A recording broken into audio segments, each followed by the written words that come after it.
Êxodo capítulo 5, verso 1. Deus vai orientar Moisés e Arão a chegar diante de Faraó e dar a ele essa ordem expressa. A ordem era imperativa: deixe o meu povo ir, para que me celebre uma festa no deserto.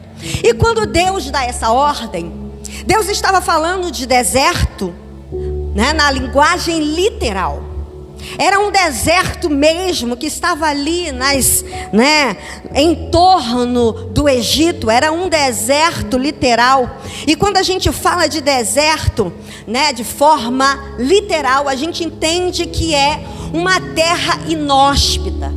Deserto é uma terra estéril. Não se há semeadura e nem colheita no deserto. A paisagem do deserto geralmente é composta por murta, por tamargueira, por árvores, baixas, de baixa estrutura, como os arbustos. Não há no deserto árvores frutíferas. Não há no deserto, árvores frondosas que concedam sombra aos viajantes. O deserto geralmente é um território inóspito, é um território de escassez.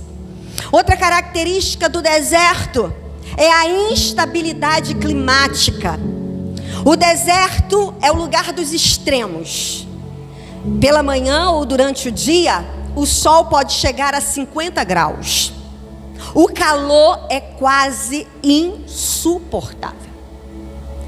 Durante a noite, a temperatura cai drasticamente. No deserto, pode-se chegar, e quase sempre chega, a temperaturas negativas, abaixo de zero. Então há uma instabilidade, há uma variável constante no clima do deserto.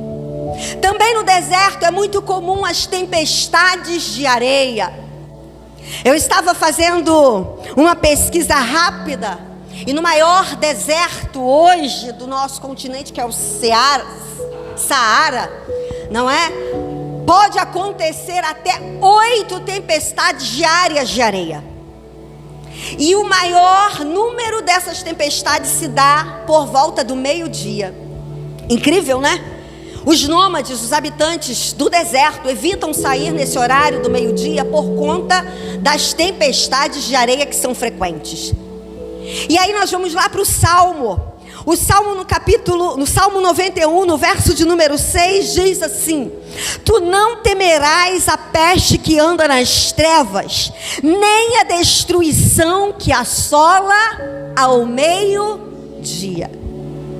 Para se vencer uma tempestade no deserto, você precisa de uma roupagem especial. As roupas que usamos aqui no nosso clima não é adequada a uma travessia no deserto. Geralmente se precisa de uma roupagem mais densa, constituída de tecidos sobre a cabeça, porque na tempestade os olhos precisam ser tapados. Há momentos, queridos, que nós estamos vivendo situações que a nossa visão fica comprometida. Há momentos que Deus realmente nos cega no meio das tempestades, até por uma questão de sobrevivência. Porque quando se tapam os olhos é para que a areia não entre no globo ocular e danifique, prejudique a visão dos viajantes. Então é preciso parar, cobrir o rosto, cobrir todo o corpo. E uma das estratégias para vencer a tempestade do deserto é estar parado. Não adianta correr. Primeiro, que as tempestades geralmente não são avisadas previamente. Quem está no deserto não tem como saber que hora que vai acontecer. Existe uma estimativa que meio-dia é o período em que há maiores acontecimentos de tempestade. Mas na realidade todo dia pode acontecer uma tempestade. E não se há como prever. Quando se descobre ou quando se percebe uma tempestade, ela já está em andamento, ela já está se levantando. Então o segredo é parar e se cobrir. Na nossa trajetória de vida, vez por outra, a parada é necessária. Nem toda parada é estagnação. Há momentos que, se você correr, você vai ser levado pela tempestade. Se você correr, você pode correr em direção a ela, ao invés de você se proteger dela. Tem momentos que nós precisamos parar. E a jornada de oração é um tempo de parada. É um tempo que nós vamos estar buscando de Deus as estratégias. É o tempo que muitas das vezes nós vamos ter que cobrir os nossos olhos para a gente não ver, sabe, as situações que estão se levantando à nossa volta. Há momentos, e a jornada de oração é um momento em que a gente para buscar de Deus a proteção, em que a gente para buscar de Deus a direção, porque uma outra característica do deserto é a constante mudança de paisagem. No deserto não há como você fixar um ponto e seguir nele, porque as dunas que agora estão na direita, em fração de minutos, elas podem estar na sua direita. As dunas que estão na sua direita, em frações de minutos, elas podem estar atrás ou à sua frente. Então há uma variante constante no cenário do deserto. Não tem como correr para se afixar no alvo. Você precisa ser calmo, paciente, esperar a tempestade passar. Talvez você vai ser coberto pela areia. Talvez a tempestade vai te tomar um tempo da viagem, porque você parou. Mas ainda assim é melhor, ainda assim é mais seguro, porque depois da tempestade você sacode a poeira, você tira a venda dos olhos, e haverá um novo norte, haverá um novo rumo para você seguir. Uma outra característica do deserto é que, além dessas constantes mudanças de variações, você precisa ter habilidade para atravessá-lo. Se você não tiver habilidade, você precisa depender de alguém que tenha. O povo de Israel estava vivendo no Egito, e Deus dá uma ordem para aquele povo. Deus dá uma ordem para que eles saíssem e fossem para o deserto para celebrar para ele uma festa. Falamos do deserto no sentido literal, mas o deserto também ele tem um sentido figurado, ele tem um sentido metafórico. Deserto na nossa vida significa provação. Deserto significa falta, significa perda, significa solidão. Deserto significa escassez. E vez por outra, Deus nos manda para o deserto. O povo não estava saindo à riveria. Havia uma ordem. A ordem era: vão para o deserto a caminho de 3 dias do Egito e me celebrem uma festa. Há momentos que Deus nos direciona para esse cenário.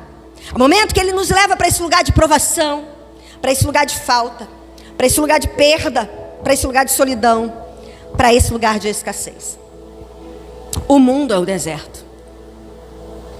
E nós fomos expostos ao deserto pelo pecado.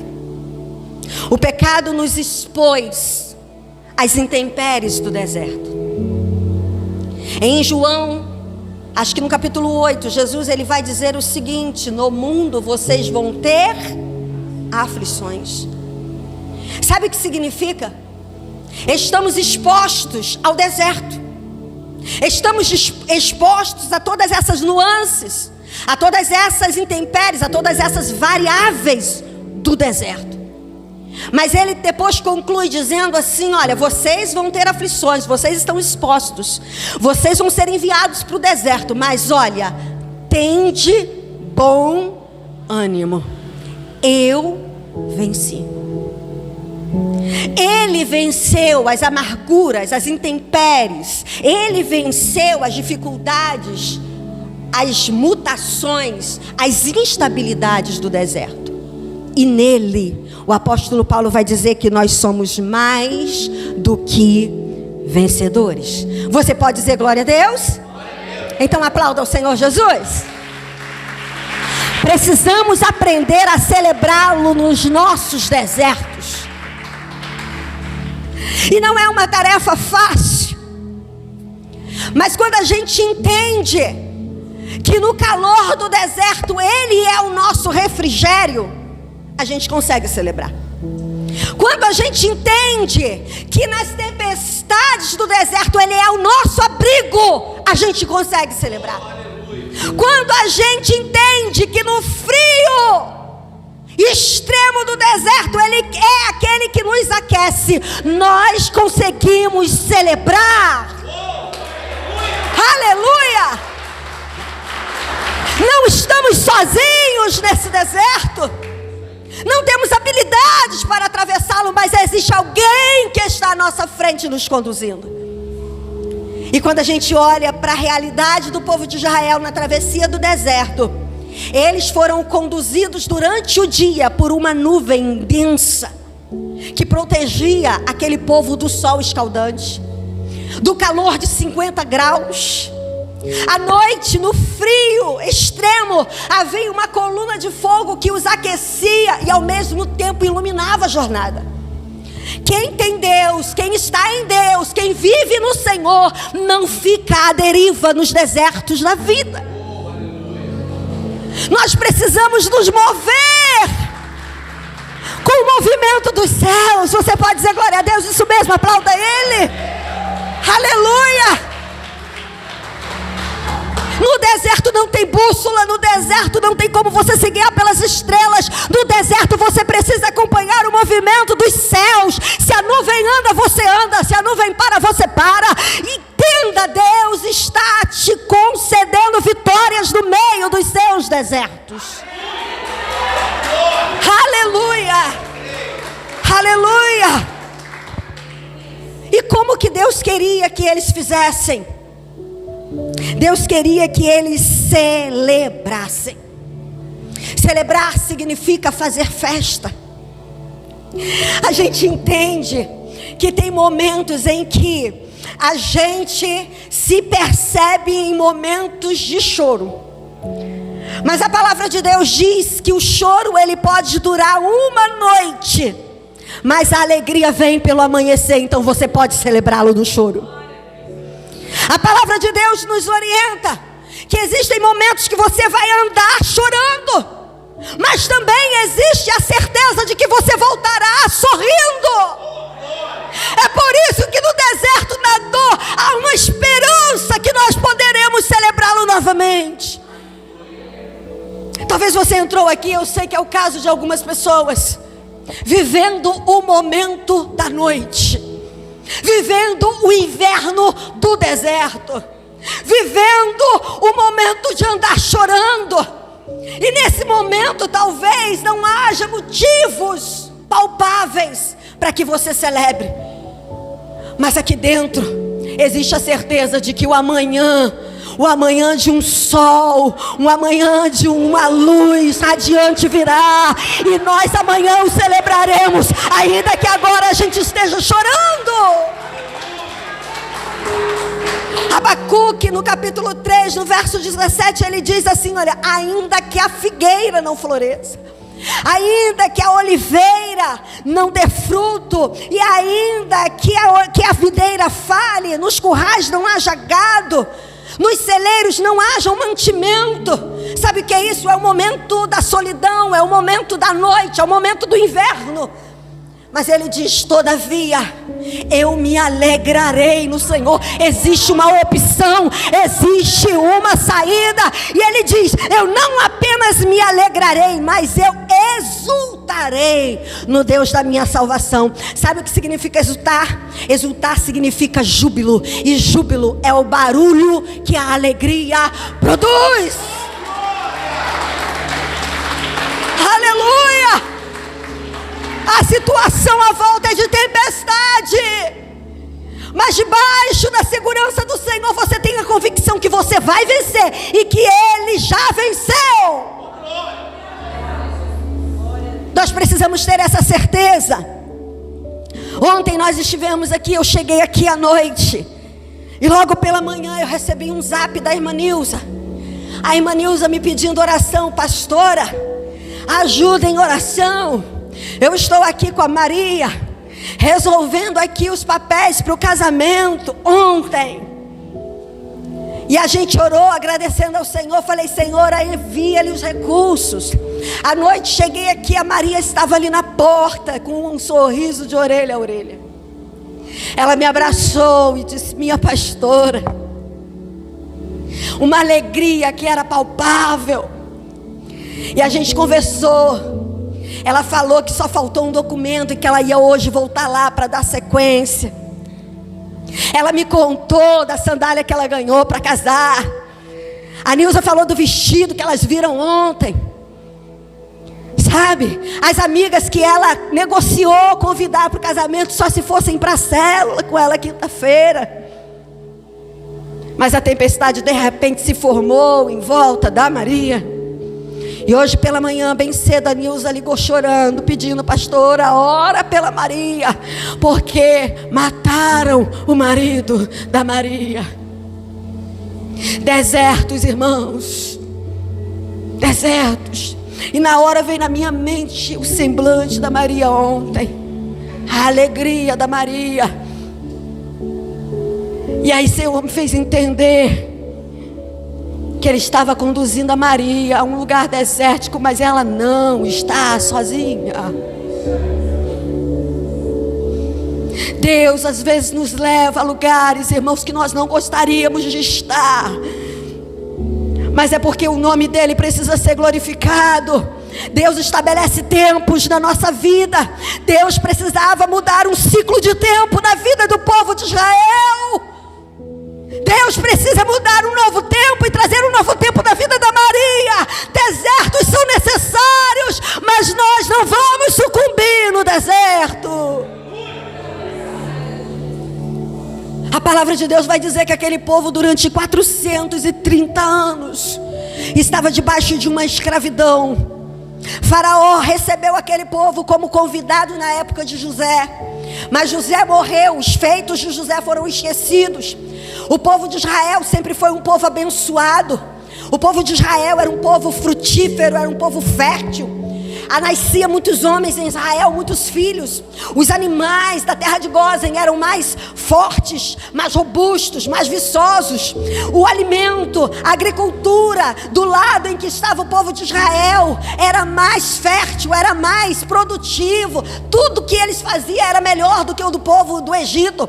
E Faraó, com medo de ser subjugado pelos hebreus, eles então coloca sobre o povo de Israel a escravidão.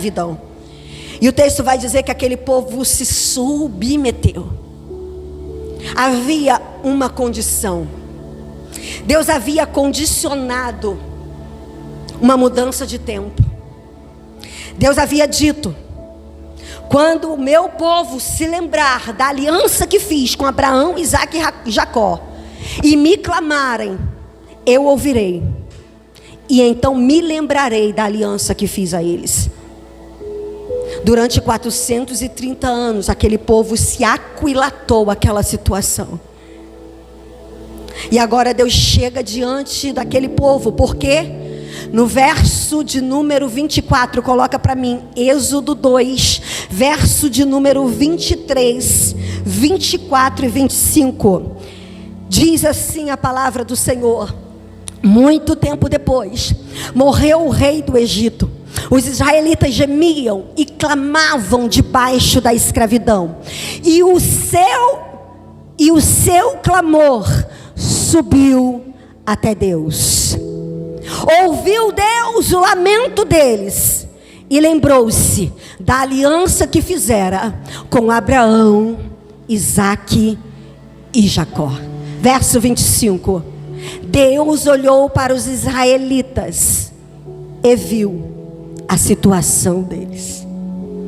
No momento em que aquele povo se indigna com a situação que eles estavam vivendo e clama ao Senhor, Deus interfere.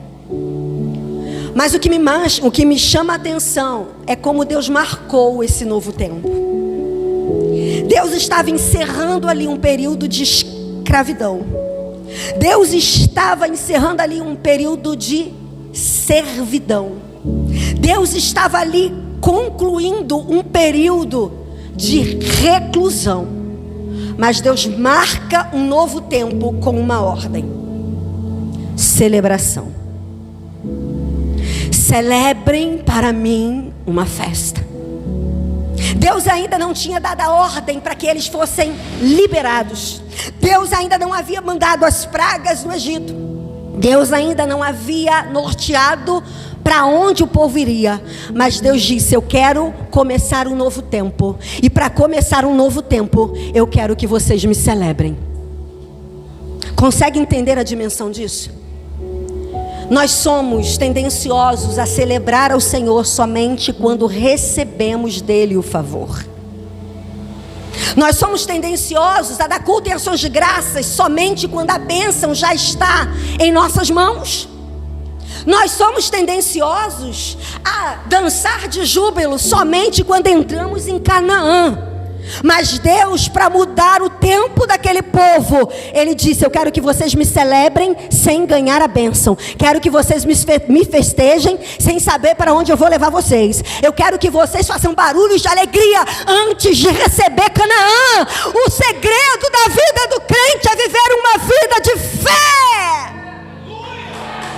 Aleluia! E quem vive uma vida de fé consegue festejar antes de receber a bênção. Quem vive uma vida de fé consegue enxergar no deserto beleza. Eu quero preparar um sermão e eu estou pedindo de Deus direção, mas o tema é a beleza na dor. Existe beleza nos nossos desertos. E toda vez que eu pronuncio essa frase, o que vem na minha mente é uma terra muito seca, muito árida, mas uma flor bem colorida e viçosa no meio daquele cenário. Quando a gente olha bem direitinho para esses cenários que a vida às vezes nos expõe, a gente consegue ver Deus trabalhando. Em Isaías, no capítulo 35, Isaías 35 é um cântico messiânico, mas existe uma verdade absoluta nas estrofes desse poema que Isaías escreve para nós. Olha o que Isaías vai dizer, olha só, Marinha. O deserto e a terra resseguida se regozijarão. O ermo, ou seja, o lugar sem água e seco, exultará e florescerá como a tulipa. Verso 2: irromperá em flores. Não é o oásis, não é um jardim, não é um vale fértil. Deus está falando de um deserto. O deserto irromperá em flores, mostrará grande regozijo, cantará de alegria, porque a glória do Líbano será dada a esse deserto, como também o esplendor do Carmelo e de Saron. Nesse deserto verão a glória de Deus, o esplendor do nosso Senhor. Aleluia! Glória a Deus! Verso de número 7. 7. Areia abrasadora se tornará um lago, e a terra seca em fontes borbulhantes. Em algumas versões, em mananciais de água viva. Queridos, quando nós entendemos a dimensão do celebrar ao Senhor nos nossos momentos difíceis, eu sei que, como o pastor pregou aqui, não tem como num luto ou num cenário de um sepultamento nós estarmos lá com tamborins e danças, porque o escritor, o sábio Salomão, escrevendo em Eclesiastes, ele vai dizer que existe um tempo determinado para todas as coisas, inclusive o tempo de chorar.